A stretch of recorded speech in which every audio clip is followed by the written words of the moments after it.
अस्सलाम वालेकुम नाज़रीन, बागी टीवी के फेसबुक और यूट्यूब चैनल के साथ मैं हूं अफीफ़ा रो और आज एक फ्रेश एपिसोड के साथ आपकी खिदमत में दोबारा हाजिर हैं। और मेरे साथ मौजूद हैं हमारे एनालिस्ट अलाउद्दीन मरी साहब, जो कि सीएम बलूचिस्तान भी रह चुके हैं। तो अलाउद्दीन मरी साहब, वेलकम टू द शो। पहले तो मैं आपको खुश आमदीद कहूँगी। थैंक यू वेरी मच, बहुत शुक्रिया जी। जी अलाउद्दीन मरी साहब, जिस तरह से लास्ट हमने अपने प्रोग्राम में बात की थी बलूचिस्तान के मसाइल के हवाले से, लेकिन उसी में आपने बहुत सारी जो है वो ऐसे मौक़े और ऐसी जो है वो अपॉर्चुनिटीज़ भी उनकी भी बात की थी, जो कि किसी भी इंसान के लिए या किसी भी इन्वेस्टर के लिए जो है वो एक कशिश का बाइस हो सकती है कि वो गवादर जैसे इलाके में, बलूचिस्तान जैसे इलाके में जाए और वहाँ पर उसको वो अपॉर्चुनिटीज़ जो है वो नज़र आ सके और हमारा बलूचिस्तान भी तरक्की करे, गवादर भी तरक्की करे। तो आज उन हवाले से मैं जानना चाहूँगी कि उस पर ज़रा रोशनी डालिएगा कि कौन कौन सी ऐसी अपॉर्चुनिटीज़ हैं जो कि अट्रैक्शन का बाइस बन सकती हैं हमारे बैरून मुल्क या अंदरून मुल्क इन्वेस्टर के लिए। जी बिल्कुल, जैसा कि आपने कहा कि बलूचिस्तान में अपॉर्चुनिटीज़ या एवेन्यूज़ जहाँ पे इन्वेस्टर यहाँ पे अट्रैक्ट हो सकता है। वैसे तो ऑल ओवर पूरे पाकिस्तान को अल्लाह पाक ने बड़े नेमतों और ज़खायर से नवाजा हुआ है, जिसमें बलूचिस्तान भी अल्हम्दुलिल्लाह बहुत ही रिच और बहुत ही ज़्यादा उसको अल्लाह की तरफ से मेहरबानी करार देता हूँ कि अल्लाह पाक ने बलूचिस्तान में बहुत सारी ऐसे नेमतें दी हुई हैं जिनके ऊपर बलूचिस्तान और पाकिस्तान को अगर यूटिलाइज़ किया जाए तो बहुत ज़्यादा मुल्क की तरक्की के लिए कारआमद साबित हो सकते हैं। उसमें अगर हम स्टार्ट करें, पहले चूँकि आपका पिछला प्रोग्राम ग्वादर के ऊपर ज़्यादा फोकस था, तो हम ब्लू इकोनॉमी के ऊपर बात करते हैं, जो कोस्टल बेल्ट है तकरीबन जो 750 किलोमीटर पे मुहित है। उस पे आप मुझे बता सकती हैं कि कितना पोटेंशियल मौजूद होगा, जिसमें टूरिज्म भी हो सकती है, जिसमें फिशरीज भी हो सकती है। आज आपको पता है कि पूरी दुनिया में ब्लू इकोनॉमी एक मुल्कों की एक बहुत बड़ी रीढ़ की हड्डी की हैसियत रखता है मुल्कियों की इकोनॉमी में। तो हमारे पास अल्लाह पाक ने इतने वसाइल दिए हुए हैं। उससे अगर हम हट के आते हैं तो माइंस और मिनरल सेक्टर के ऊपर बलूचिस्तान में अल्हम्दुलिल्लाह सेंदक कॉपर प्रोजेक्ट है, जिसपे तकरीबन 35 साल से चाइनीज काम कर रहे हैं। वो भी अल्हम्दुलिल्लाह बड़े सक्सेसफुल तरीके से जा रहे हैं। अनफॉर्चुनेटली कुछ उसके एग्रीमेंट्स तो बलूचिस्तान के या पाकिस्तान के लोगों के उमंगों के मुताबिक तो नहीं हुए, लेकिन बहरहाल उसके ऊपर काम हो रहा है। अभी रिसेंट दिनों में आपने देखा कि रेकोदिक का भी मसला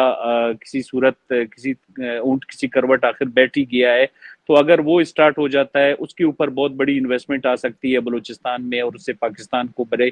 फ़वाइद हासिल हो सकते हैं। उसके अलावा आप बलूचिस्तान की अगर all over district wise economies में देखें तो उसमें एग्रीकल्चर, लाइव स्टॉक, बहुत सारे ऐसे एवेन्यूज़ मौजूद हैं, लेकिन इस बात की बहुत सख्त ज़रूरत है, इस बात की बहुत ज़्यादा अशद ज़रूरत है कि लोगों के अंदर ये चाह हो कि वो अपने लोगों की ज़िंदगी अपलिफ्ट करना चाहें। अब आप मुझे बताएं कि अगर मुस्लिम बाग, सर, आपने कुचलाल यहाँ के और लोगों की किला सैफुल्ला रीजन में इतना टमाटो अपने एक खास सीजन में काश्त किया जाता है, जिसके बाद उसका रेट इतना नीचे होता है कि वो उसको मार्केट तक ले जाने की भी उनके अंदर सकत नहीं होती है, वो उसको रोड पे फेंक के ज़ाया कर देते हैं। अगर वहाँ पे एक केचप की फैक्ट्री लगाई जाए और वहीं उससे टमाटो केचप को प्रोसेस करके उससे केचप टमाटर से बनाया जाए तो वो कितनी कारआमद साबित हो सकती है। इसी तरह एप्पल को उठा के देख लें, हमारे रीजन में सर्वे कंप्लीट है, यहाँ पे ऑलिव के लिए बेहतरीन फार्मिंग हो सकती है कि अगर ऑलिव यहाँ पे काश्त किया जाए। आज आप अगर अपने मुल्क के इम्पोर्ट बिल को देखें तो ऑयल के बाद, खाम तेल के बाद, रिफाइंड तेल के बाद अगर सबसे ज्यादा हमारे डॉलर्स मुल्क से बाहर जाते हैं वो पाम ऑयल की सूरत में खुर्दनी तेल के लिए जाते हैं। अगर हम ऑयल यहाँ पे ऑलिव्स उगाना शुरू करें और उनसे ऑयल निकाल के अपने मुल्क की ज़रूरत पूरी करें तो हमारे इंपोर्ट बिल के ऊपर कितना फ़र्क इसके पड़ सकता है। इसके अलावा हम काटन क्रॉप के ऊपर यहाँ पे काम कर सकते हैं। एप्पल प्रोसेसिंग फैक्ट्रीज, उसमें जूसेस शामिल हैं, उसमें जो है ना मुख्तलिफ मुरब्बे बना सकते हैं, बहुत सारी चीज़ें। इस पे बलूचिस्तान की हुकूमत को सीरियसली मरकज़ फेडरल गवर्नमेंट के साथ बात करने की ज़रूरत है और फेडरल गवर्नमेंट को बलूचिस्तान को एक बेहतरीन स्पेशल इनिशिएटिव के तौर पर कोई खास एसआरओज मुख्तलिफ इकोनॉमिकल जोन्स के हवाले से इशू करने की ज़रूरत है, जिसमें पूरे पाकिस्तान, ठीक है ऑब्वियसली पाकिस्तान बलूचिस्तान के लोगों के पास इस वक्त तो तजुर्बा नहीं है कि वो कोई फैक्ट्री लगाएं, ना यहाँ पे लोगों के पास इतना स्किल्ड लेबर होगा कि वो उस फैक्ट्री में काम कर सके, लेकिन ऑल ओवर पाकिस्तान भर में, पंजाब में, सिंध में इतने बड़े बड़े इंडस्ट्रियलिस्ट बैठे हैं। आप फैसलाबाद देख लें, आप गुजरांवाला देख लें, आप सियालकोट देख लें, आप बाकी रीजन पंजाब का देख लें, उसमें छोटे छोटे गली मोहल्लों में भी फैक्ट्रियां लगी हुई हैं, बड़े बड़े एग्रीकल्चर फार्म्स बने हुए हैं। اگر وہاں کے انویسٹرز کو وہاں کے لوگوں کو بلوچستان میں ایک اچھا ماحول پرووائڈ کیا جائے اور ان کو صحیح رہنمائی ان کی جائے تو وہ یہ ان کا ملک ہے, وہ یہاں پہ آ کر کے آپ کے لیے فیکٹریز اسٹیبلش کرنے کے لیے تیار اچھا ہوں گی. سر, آپ نے بالکل صحیح بات کی کہ باہر سے لوگ جو ہے وہ اسکلڈ لیبر کو لایا جو اور ڈیولپمنٹ کے کام شروع کیے جائیں, تو یہ چیز ہم لوگوں نے دیکھا کہ گوادر میں کچھ حد تک امپلیمنٹ بھی ہو رہی ہے. لیکن دوسری سائڈ پہ پرابلمز یہ سٹارٹ ہو جاتے ہیں کہ گوادر میں جیسے وہاں کے مقامی لوگ یہ کہتے ہیں کہ جی گوادر ہمارے ہاتھ سے نکل گیا, گوادر کی ترقی ہماری ترقی نہیں ہے. مطلب وہ گوادر میں جو ہے نئی بندرگاہ بنی ہے وہ اس کو کہتے ہیں کہ نہیں یہ تو ایک ریڈ زون کا علاقہ بن گیا ہے جہاں پہ مقامی لوگ نہیں جا سکتے. اس کے علاوہ یہ بھی بات کی جاتی ہے کہ جو باہر سے لوگ آتے ہیں ان کو زیادہ تنخواہیں دی جاتی ہیں جبکہ بلوچستان کے لوگوں کو اتنی تنخواہ نہیں دی جاتی. تو ان سارے مسائل کو لے کے آپ کو کیا لگتا ہے کہ اس کا کیا حل ہے کہ مقامی لوگوں کو کس طرح سے لوپ ان کیا جائے تاکہ ان کے یہ ایشوز نہ ہوں اور مل کے جو ہے باہر کے لوگ اور بلوچستان کے جو اپنے لوگ ہیں وہ مل کے کوئی بہتر کام کر سکیں؟